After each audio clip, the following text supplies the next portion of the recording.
ব্যাকশট এত কাছ থেকে, গোলকির কাছ থেকে।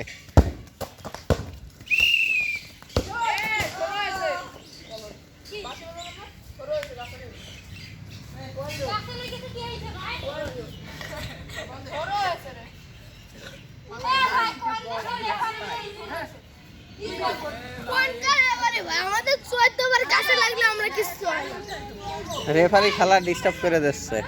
আর এই যে অলস প্লেয়ার দাঁড়িয়ে আছে, আর এই যে গোল কি বলই আসছে না।